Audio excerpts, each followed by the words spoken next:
Hello, everyone, and welcome back. So, this week we're going to be talking about the 1960s, and it's important for us to note that the 1960s seem to bring more changes than 10 years really could, or frankly should. The period began on a high note of hope and ended very much amid tragedy and confusion. It was a time of profound upheaval in American society, where the country suffered many great losses, and where even the victories really came at a great cost. So let's go ahead and let's dive into this period of history. Sorry, I'm thirsty. Okay. So, 1960s brought a new generation of leadership to American politics. Harry Truman had fought in World War I, Dwight Eisenhower had been general in World War II, but the two major candidates in the 1960 election, by contrast, had both been young officers during World War II. They were 23 and 27 years younger than Eisenhower, young enough to be Ike's sons. Serving as the candidate for the Republican Party was Richard Nixon. Nixon had served in World War II, growing up in a relatively poor Quaker family in Whitaker, California, made a name for himself by sheer strength of will, graduating third in his class from Duke University Law School. And he was elected to Congress as a Republican from his home district of California. And Nixon took a hold of the domestic communist issue and wrote it to a Senate seat in 1950. Nixon was a highly visible vice president, making several overseas trips to represent the administration. As vice president, he was the heir apparent to the general's mantle as leader of the GOP party. He really faced no serious opposition for the Republican candidacy. Now, in opposition on the Democratic candidacy was a man named John Fitzgerald Kennedy. Kennedy was born into a wealthy Boston family and attended Harvard University. While he was in World War II, he displayed great heroism, rescuing several crew members when a Japanese vessel rammed the PT-109 torpedo boat of which he was skipper. And Kennedy also served as a senator in 1952, coming from a seat on the House of Representatives from 1946. Lyndon Johnson served as John Fitzgerald Kennedy's nominee for VP in order to appeal to Southern Democrats where there was conflicts in the past. Now, whenever it comes to this election, Nixon had the advantage in the beginning, being a household name. But the main difference was in the televised debates. The first ever televised presidential debates took place during the 1960s. Nixon had agreed to these debates, even though as frontrunner he had the most to lose. In the first debate, Nixon was recovering from an illness and rejected makeup that night that might have hidden his tired and somewhat stern features. Kennedy, on the other hand, was well rested and appeared much more youthful and vigorous. Apparently, appearance made a lot of difference to the people who were watching. Most who watched the first debate believed that Kennedy had won, while most who listened to it believed that Nixon had won. The election outcome was one of the closest in American history, with Kennedy ending up winning 303 to 219 in electoral votes. This election had about 63 of eligible voters turn out and vote, and this is still the largest turnout of voters in history. It's a percentage that has not been equaled since in presidential elections. Kennedy was inaugurated president on January 20th, 1961, exciting many in the country. He was the youngest man to become president at 43 years old. And even in his inauguration speech, you can see how forward-thinking he was. This is the president who said to his listeners and challenged them, ask not what your country can do for you, ask what you can do for your country. The new president surrounded himself with bright young people to serve as aides, cabinet members, and advisors. Kennedy actually named his younger brother Robert as Attorney General. Kennedy called his vision and program that he wanted to put into place the new frontier. Despite a very optimistic beginning, Kennedy had a hard time getting much legislation through Congress, even though Democrats held the majority in both houses. Influential Southern Democrats felt no need to respond to Kennedy's proposals. However, Kennedy did get several programs through. This included a program of urban renewal, putting millions of federal dollars into rebuilding the nation's inner cities, an expanded foreign aid package, the intention of which was to help and influence other countries, the creation and the start of the Peace Corps, which helped and trained and sent out thousands of teachers, agricultural workers, and others to third world countries to help people improve their standard of living. He also was able to get past a cut on tariffs and on foreign imports. However, there were some controversies during Kennedy's time as president. One such controversy was what's known as the Bay of Pigs. The greatest foreign challenge Kennedy faced was in his relations with Russia, especially with regards to Cuba. When Kennedy took office, he learned of a secret plan that was already underway in the U.S. to train about 1,500 anti-Castro Cubans to invade Cuba and remove the communist leader Fidel Castro from power. Kennedy endorsed this plan with reservations, but he wanted direct U.S. involvement in this plan to be as minimal as possible. The Cuban freedom fighters landed in the Bay of Pigs in Cuba on April 17th, 1961, and were very quickly defeated. The plan, however, failed. They were quickly stopped, and the failure of this plan and the discovery of this plan further chilled relations between the U.S. and Cuba and the U.S. and the Soviet Union. Kennedy took personal responsibility for the failed invasion attempt.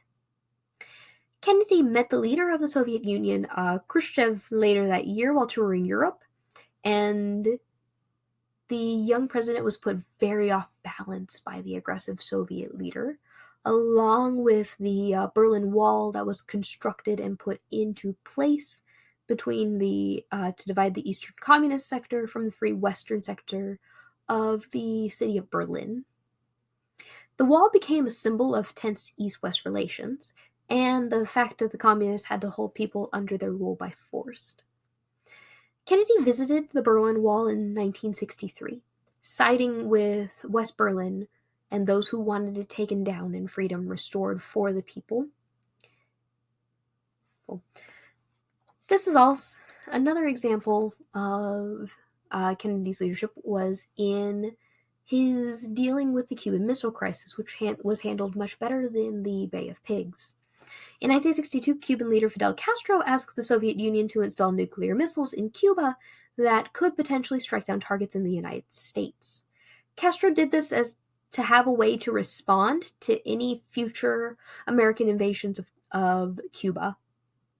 It also served Soviet purposes because it was a reply to the American missiles based in Turkey that could potentially hit the Soviet Union. With aerial photos showing buildings of a missile site, the U.S. began setting up a naval blockade around Cuba to prevent supplies from reaching construction. This did manage to turn back some ships, even as Khrushchev threatened not to stand for the blockade. Now, it was a tense showdown between the United States and Soviet Union, with the U.S. demanding that this stop and the Soviet Union refusing. The U.S. warned the Russians, and the Russians threatened to retaliate. Both countries were staking their prestige and national security on this line. Finally, however, an agreement was reached. The Soviet Union agreed to remove missiles from Cuba, and the U.S. agreed not to invade Cuba. As one American official put it at this point in time, we stood eyeball to eyeball, and they blinked. Now, it wasn't a part of the agreement, but they also removed some of the older missiles in Turkey and Europe. Now, the U.S. and the USSR also agreed to a nuclear testing ban treaty in 1963, which forbade any further testing of atomic weapons in the atmosphere. Underground testing was still allowed, and no provisions were made for on-site inspection in either country by the other. The hotline, as it was called, direct telephone line, was installed between Washington and Moscow to improve communication and to lessen the risk of misunderstandings in the future. Now, if you have any family members who were living at this point in time, they probably remember November 2nd, 1963, because November 22nd, 1963, while making an appearance in a motorcade as part of his re-election campaign for the 1964 elections, Kennedy was shot and assassinated in downtown Dallas. Police ended up the president was declared dead soon after arriving to the hospital. Police arrested Lee Harvey Oswald in connection to the crime. Oswald was a loner and former Marine sharpshooter who had spent time in the Soviet Union, married a Russian woman, and had demonstrated on behalf of a Fair Play for Cuba committee and worked at a school book depository.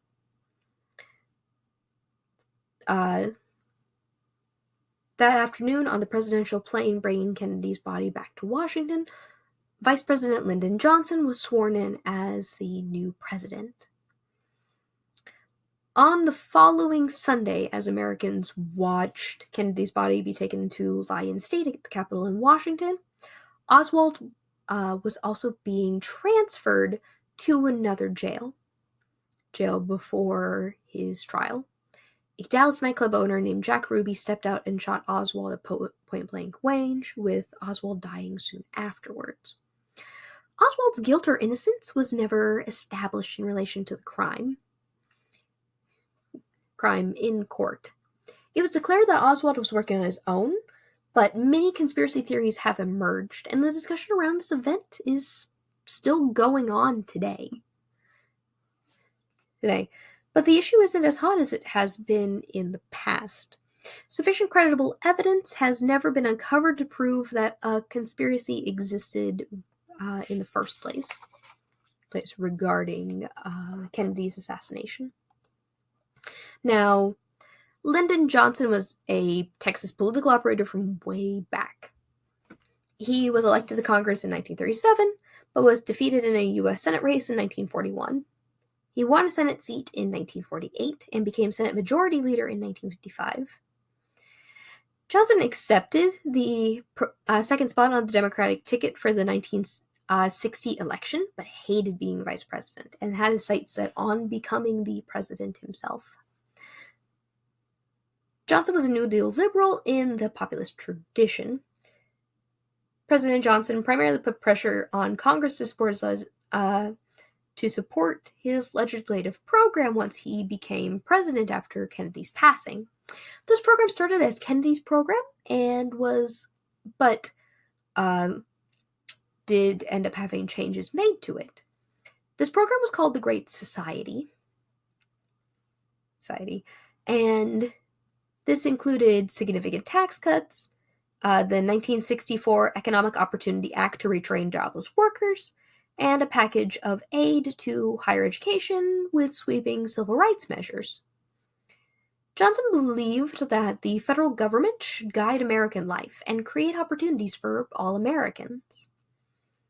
Congress passed literally hundreds of measures during Johnson's tenure in the White House, many after his landslide victory in the 1964 election. Now, one of the biggest legislation that was passed at this point in time was known as the 1964 Civil Rights Act. And the 1964 Civil Rights Act was the most comprehensive federal guarantee of individual rights in our nation's history. It outlawed racial discrimination, discrimination based on religion, discrimination based on sex, and discrimination based on nationality in housing, public accommodations, and hiring practices. States that would continue to practice segregation would lose federal funding for schools, hospitals, and other programs. States stated that anybody with a 6th grade education was considered to be literate and that the right to vote cannot be denied because of a state literacy test. The federal government, in this point, was also given the power to initiate school desegregation lawsuits. Congress further passed a Voting Rights Act in 1965, which gave federal officials the right to register voters in counties where less than 50% of the eligible voters were participating in elections. This really did increase the amount of voters in those areas. Now, part of the Great Society plan was to reduce poverty. Johnson declared a war on poverty during his time in office, and Congress began spending billions of dollars on new federal programs. This included the Jobs Corps, which helped to find jobs and to train new hires. Other such programs a part of this were a program called Head Start, which provided daycare for children from poor families. VISTA, which was Volunteers in Service to America, was presented as a domestic Peace Corps. Medicare for the elderly and Medicaid for low-income Americans were put in place to provide health care to these vulnerable populations. And the Department of Housing and Urban Development was added to the cabinet in 1965. The downside of these additions of these Great Society programs was that mismanagement and fraud within these programs were very commonplace. There was much reports of welfare fraud, and some parts of Medicare and Medicaid ended up providing no incentive to hold down prices, which led to an increase in medical costs. Congress at this point in time also passed new immigration laws in 1965, something that President Kennedy had wanted but had been unable to accomplish. These new regulations set a limit from each hemisphere and a limit of 20,000 newcomers from any one country.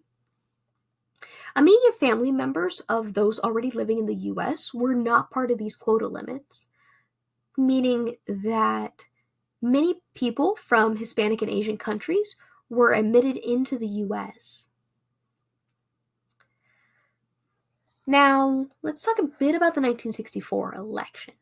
Because Lyndon B. Johnson still had to go through the 1964 election in order to be considered president up until the 1968 election. The Democrats had no question about who would be their presidential nominee. They had Johnson as Democratic nominee. He chose a man named Hubert Humphrey to be his vice presidential running mate, and Johnson ran on the promises to keep the Democratic agenda begun by Kennedy and to keep American boys out of any land war in Vietnam.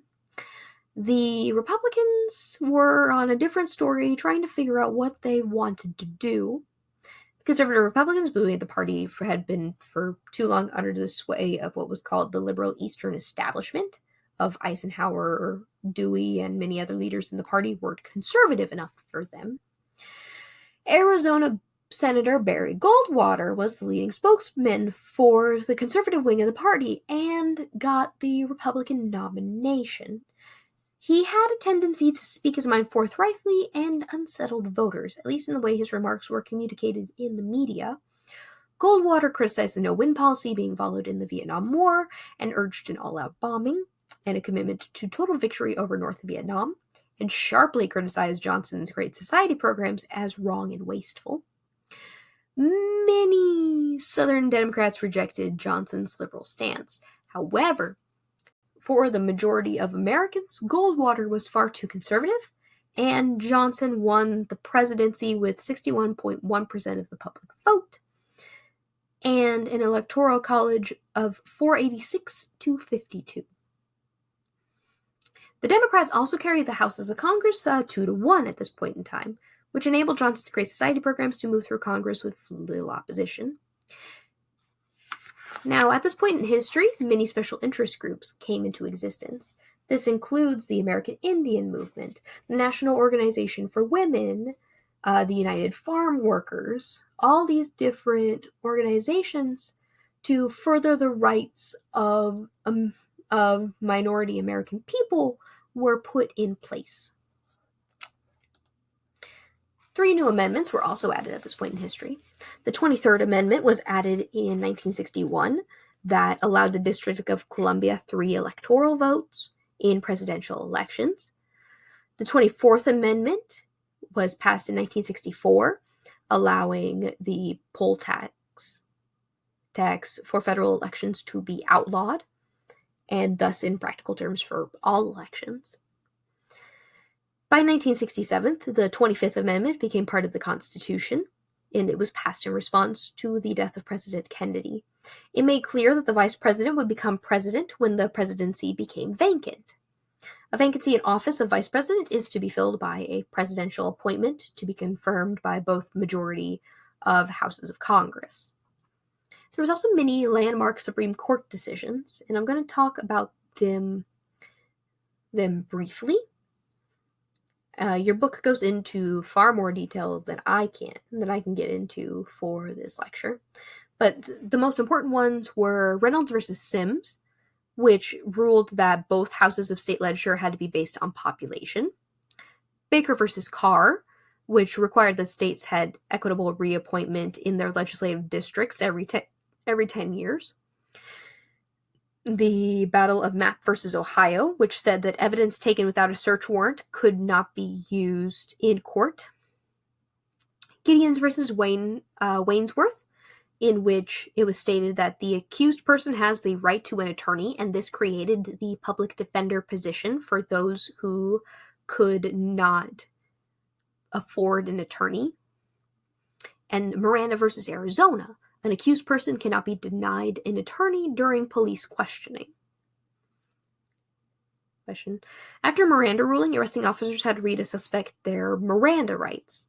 A suspect has the right to remain silent. Anything the accuser says can and will be used against him or her in a court of law. You have to write to the attorney. If you cannot afford an attorney, one will be appointed to you. Like I said, this created the position of a public defender, an attorney paid for by the state to represent suspects who cannot afford an attorney during questioning and in court. Now, there was public outcry with these decisions, believing that the Supreme Court was coddling criminals, but the court was actually attempting to protect the accused against the power of the state. The overall result of the rulings is that while it is somewhat more difficult to gain a conviction, these convictions that are gained are more fairly obtained. Let's go ahead and let's talk about the civil rights movement in Vietnam. So, in the 1960s, sit-in protests became far more popular in segregated areas.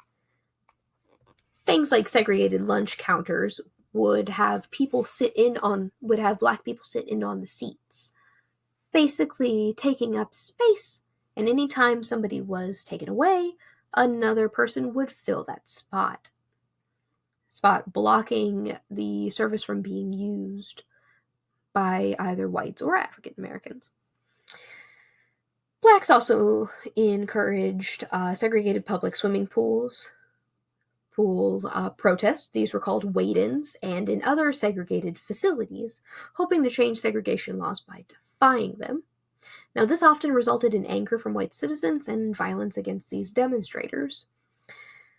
Martin Luther King Jr., however, was one of the people that worked to change this. He began peaceful demonstrations in 1963, starting with his letter from a Birmingham jail. King's strategy of nonviolent protest led to several legislation changes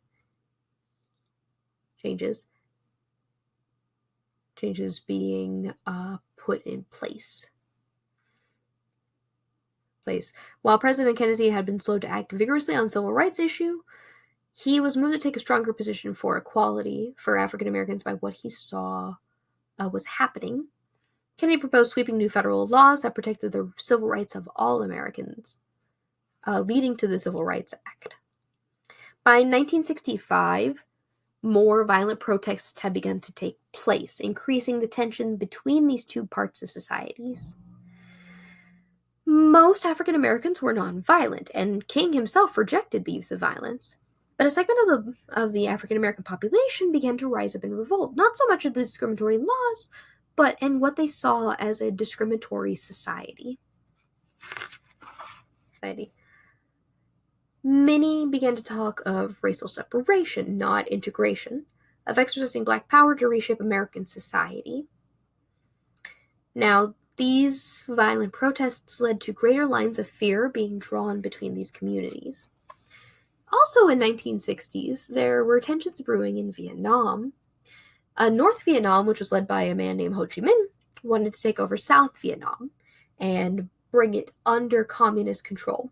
The North supplies weapons to Viet Cong guerrillas in the South, who continued to fight the Southern forces. The number of American military advisors in South Vietnam under Kennedy's time in office increased from 2,000 to 16,000. Meanwhile, the leader in the South, Ngo Dinh Diem, was ousted. He proved to be very corrupt and unreliable. With threats to neighboring Laos and a coalition government forming there that included communists, the United States agreed to stand by when a group of South Vietnamese army generals staged a coup to oust Diem, and the U.S. came in to help support that new government to contain the spread of communism. 1965 saw the United States begin aerial bombings of North Vietnam, while it appeared to have little effect on the North or on the war effort in the Viet Cong in the South. The U.S. began to deploy about 380,000 troops come March of 1965. By the end of 1966, we had that 380,000 troops being stationed in the country. However, even with these troops stationed and these bombings taking place, it was very quickly realized that this war was not a war the U.S. was prepared to win. A few reasons took place for this. It was a war without a front. North Vietnamese regulars and Viet Cong guerrillas would appear, make a quick attack against a village or an American position, and then disappear into the jungle. There wasn't really set positions for battles to really take place. The other issue was that the U.S. never developed an overall strategy for victory, and the war was prosecuted poorly from Washington, because the goal of the combatants were also so different, with the U.S. trying to fight a limited war, simply trying to repel communist attacks, and the communists in North Vietnam having no limits on achieving their goal. They had no concern about going too far or being too violent. Now, approval of the war efforts dropped very quickly because of these issues, and there was question of whether the U.S. should be fighting South Vietnam's war. Is there a reason why South Vietnam shouldn't be fighting it itself? The war really dragged out to the point where it seemed very aimless, and many people began to demonstrate against these anti-war efforts on college campuses. Demonstrations against the draft began occurring in several cities. And even Martin Luther King Jr. spoke out against the war in Vietnam because he saw it taking away resources from critical domestic needs. Then came 1968. And 1968 was an interesting year, to say the least. There were a number of landmark events that occurred in 1968. The first of which was the taking of the USS Pueblo. The United States suffered an international embarrassment when an intelligence-gathering vessel, the USS Pueblo, and its crew were captured by North Korea on January 23, 1968. The U.S. demanded their release, but North Korea refused.